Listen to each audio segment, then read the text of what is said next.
भारत की एक और दहाड़ से टाइट होंगी चीन पाकिस्तान की चूड़ियां। सीमा पर ज्यादा उछलकूद करने वाले चीन और पाकिस्तान फिलहाल तो शांत पड़े हैं, लेकिन इनका कोई भरोसा नहीं है। लिहाजा भारत शांति काल में भी सैन्य ताकत को लगातार मजबूती देने में जुटा हुआ है। Fighter aircraft Rafale, Apache helicopter समेत अत्याधुनिक हथियार अपनी बेड़ी में शामिल कर रहा है। इसके साथ ही भारत स्वदेशी इंडस्ट्री को मजबूत करने पर फोकस कर रहा है। इंडियन एयरफोर्स के लिए Hindustan aeronautics limited 83 light combat aircraft Tejas mark 1 बना रहा है। इसमें 73 तेजस मार्क 1A फाइटर एयरक्राफ्ट शामिल हैं। तो वहीं अब भारतीय वायुसेना में जल्द ही 10 और राफेल फाइटर प्लेन शामिल होने जा रहे हैं। 3 राफेल अगले 2 से 3 दिन में भारत पहुंच जाएंगे। तो वहीं बाकी के 7 से 8 फाइटर प्लेन और उनके ट्रेनर वर्जन अगले महीने के दूसरे पखवाड़े में भारत पहुंच सकते हैं। इन 10 विमानों के आने के बाद एयरफोर्स में राफेल फाइटर प्लेन की संख्या बढ़कर 21 हो जाएगी। ये प्लेन अंबाला के 17 स्क्वाड्रन का हिस्सा हैं। इनमें से कुछ अन्य राफेल को बंगाल के हाशीमारा बेस पर भेजा जाएगा, जहां दूसरी स्क्वाड्रन बनाने की प्रक्रिया पहले ही शुरू कर दी गई है। हाशीमारा एयरफोर्स स्टेशन भूटान के करीब है। ये तिब्बत से सिर्फ 384 किलोमीटर दूर है।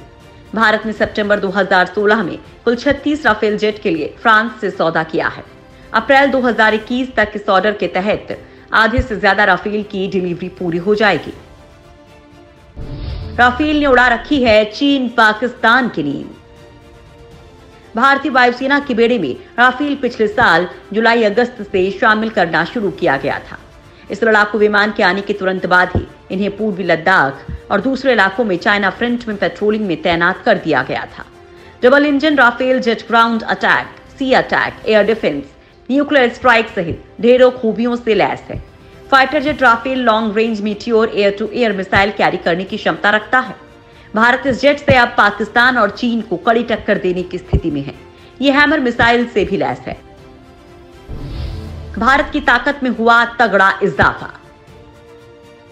एलएसी विवाद में चीन को पीछे हटने पर मजबूर करने के बाद भारत इस मोर्चे पर बिल्कुल पीछे हटने के मूड में नहीं है। भारत ने चीन सीमा पर निगरानी के लिए राफेल की तैनाती की हुई है। भारतीय नौसेना ने आईएनएस शिवालिक के साथ अमेरिकी नेवी के USS Theodore Roosevelt carrier strike group के साथ पूर्वी हिंद महासागर क्षेत्र में एक पैसेज एक्सरसाइज में हिस्सा लिया। मणिपुर की राज्य सरकार की मांग पर भारतीय वायुसेना उखरुल जिले के सिरोही हिल्स आग बुझाने के लिए बाम्बी बाल्टी से लैस 2 Mi-17V5 हेलीकॉप्टर तैनात करने की प्रक्रिया में है। इससे भारतीय वायुसेना को अपने ऑपरेशन में काफी मदद मिलेगी। भारत अब 114 मल्टी रोल एयरक्राफ्ट खरीदने का भी समझौता करने वाला है। हालांकि अभी इन्हें भारतीय वायुसेना में शामिल होने में 15 से 20 साल लग जाएंगे।